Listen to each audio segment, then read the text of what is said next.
The galaxy abandoned the alien war beast covered in dry blood until beginning the forgotten monster. The year was 6239, and the galaxy had long since forgotten the war beasts of Xyrath. Once, they were unstoppable, bioengineered killer machines bred to fight in the Great Galactic War between the Coalition of Light and the Vorn Dominion. Each war beast had been designed from the DNA of extinct predators, infused with plasma reactive blood, and enhanced by psychic link technology that allowed their handlers to control them across star systems. But after the war ended and peace was declared by the fragile Galactic Accord, the beasts were deemed too dangerous to exist. They couldn't be tamed, couldn't be reprogrammed, and many had slaughtered their own handlers when the control circuits failed. So, the galaxy abandoned them. On the wasteland moon of Korath, 9, beneath its fractured red sky, one such creature remained. Designation: Unit XR-17, codenamed Tarek the Butcher. Once feared across 27 sectors, Tarek had been a living weapon. A towering, six-limbed creature of muscle and armor plates, its hide embedded with crystalline growths that shimmered when angered. Its blood had long since darkened, dried into black streaks across its skin, relics of 1,000 battles fought and lost. For 100 years, it wandered the wasteland of Korath 9, driven only by instinct. Its once vibrant eyes now dimmed to dull amber. It no longer hunted ships or soldiers, only the echoes of its own memories. When storms rolled across the horizon, Tarek would lift its head toward the lightning, feeling phantom commands in its neural link, voices of handlers long dead. Hold the line, they'd say. Protect the fleet. But there was no fleet, no war, only silence. Then, one day, a ship came down from the clouds. Middle, the human salvager. The ship was a scavenger-class hauler named the Needle, piloted by Juno Merrick, a human salvager who specialized in retrieving forgotten tech from war zones. She was 27, tough and desperate. Her debts to the Galactic Mining Syndicate were insurmountable, and her ship was barely holding together. Her AI assistant, BIX, constantly reminded her of their dwindling power supply. Warning, BIX said, its voice synthetic but annoyingly chipper. You have 18 hours of power remaining before we lose orbit. Thanks, BIX. Juno muttered, gripping the controls. You always know how to cheer a girl up.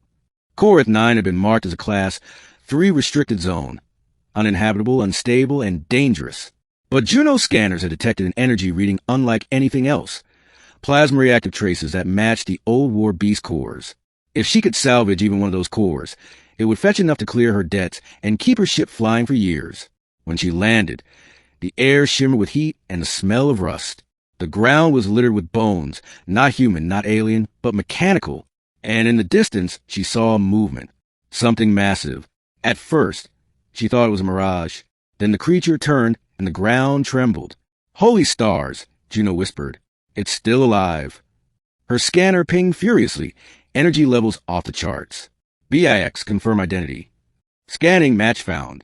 Subject, Xyrath War Beast XR-17. Status, dormant but operational. Warning, extreme threat classification. Juno exhaled, heart racing. Yeah, well, maybe it's too old to care. She moved closer, cautiously. Tarek stood still, half buried in the dust, its armor cracked, breathing shallow. Its once bright exoskeletal plates were coated in centuries of dry blood and grime. But when Juno approached with her torch, one golden eye flickered open. The war beast saw her. BX, she hissed. Is it awake? Before the AI could respond, the creature moved. Slow at first, then with terrifying speed. Juno dove aside as a massive claw struck the ground where she'd stood. The impact sent dust spiraling. Her blaster was useless. The plasma would bounce off its hide. Wait, she shouted, raising her hands. I'm not your enemy. Tarek growled, a sound like grinding metal and thunder combined. Its neural port still glowed faintly, the remnants of its linked circuitry sparking along its skull. Juno noticed it. The control node embedded deep beneath its left temple. If she could interface with it, maybe she could access its system and deactivate the aggression loop. But to do that, she'd have to get close. Dangerously close. BX, she said. Prep the neural injector. Juno, that thing could tear a cruiser in half. Yeah, she muttered. Let's hope it's too tired to care. With a deep breath, she sprinted toward the beast. Tarek roared, slashing at her, but missed by inches. Juno jumped onto a ridge in its armor and slammed the injector into the glowing port. Blue light flared as circuits reactivated. Data streamed through her wristpad. Connection established, BIX announced. Warning, subject consciousness active. Then, a voice thundered inside her mind. Who are you? Juno gasped, clutching her head. You can speak? Intruder, where's Commander Drawl? Commander Drawl's been dead for centuries, Juno said softly. The war's over. The creature froze. Its breathing slowed. Over? Yes, she said. You were left behind. Forgotten. Silence. Then a low rumble, sorrow, confusion, rage. They promised. Retrieval. I know, Juno whispered. But they never came. Something in her voice, maybe pity, maybe empathy, reached through the psychic static. The war beast's mind, fractured by decades of solitude, began to stabilize. Through the neural link, Juno saw fragments of his memories.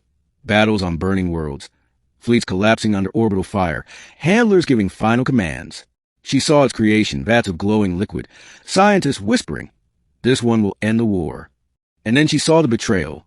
When the handlers activated the Purge order, meant to wipe all war beasts out. Tarek had survived by accident. Buried under wreckage when the orbital cannon struck. Juno disconnected, gasping. They left you to die. The creature lowered its head, massive frame trembling. I am alone. She looked around the desolate landscape. Not anymore. The Alliance strikes back. Over the next few days, Juno repaired what she could of her ship and set up a small base camp near the creature. She fed it power cells, which it consumed by absorbing energy through its armored skin, its biology still half synthetic. To her surprise, Terra began to understand more human speech, processing faster as their link stabilized. He was intelligent, not just a beast. He asked questions, hesitantly at first. Why save me? Human. Juno shrugged. Because no one deserves to be forgotten. But her actions didn't go unnoticed. A week later, her sensors picked up an incoming cruiser, Galactic enforcement vessel, Resolute. They had detected her illegal landing and the energy spike from Tarek's reactivation.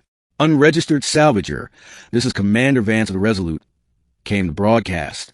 You are in possession of a Class Omega bioweapon. Power down and surrender immediately. Juno cursed. They're going to destroy you, she told Tarek. They'll bomb this whole moon to dust. The creature's eyes narrowed. Then we fight. No, she said. If you fight, they'll call for orbital annihilation. I have a better plan. She uploaded a data packet into Tarek's neural core, an encrypted memory record of the War Beast project, proving the Coalition had violated every bioengineering law in the Accord. If she could get that data to the Galactic Senate, it could expose the lies of the past, and maybe buy Tarek freedom. But the Resolute descended fast. Missiles streaked toward the surface. Juno ran to her ship, shouting, Tarek, you have to draw their fire. The war beast reared up, letting out a deafening roar. The ground cracked beneath its feet. As plasma bolts rained down, Tarek charged, his body glowing with reactivated energy veins. His claws tore through the first assault drone, then the second. Explosions lit the sky. Juno's ship lifted off, engine screaming. Hang on, big guy, she whispered. I'll come back. Through the neural link, she felt Tarek's final message. Run. Live. Remember me. Then the line went dead. The Resolute's bombardment engulfed Korath, 9 in fire. Ending. The return of the forgotten. 3 years later, the galaxy was on the brink of another war. Rumors spread across the outer colonies of secret cloning facilities, of governments weaponizing ancient technology again. And in the middle of it all, a name resurfaced. XR-17, the war beast of Korath. Juno Merrick had become a fugitive, but she had succeeded.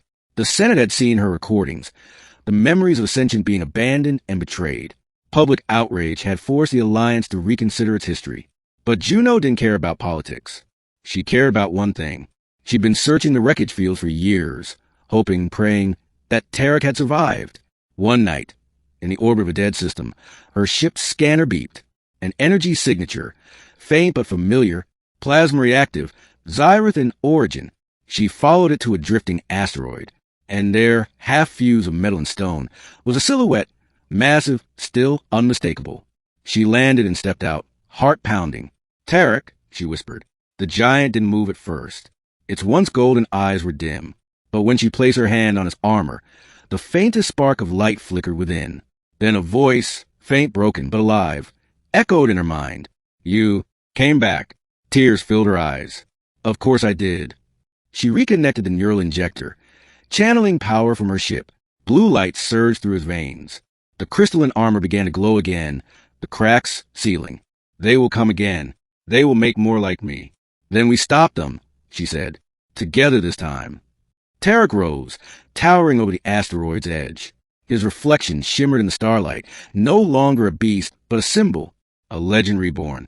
As the needle and the War Beast left the asteroid's orbit, their trajectory lit by the glow of distant galaxies, Juno's voice echoed softly over the comms. The galaxy abandoned you once, but not again.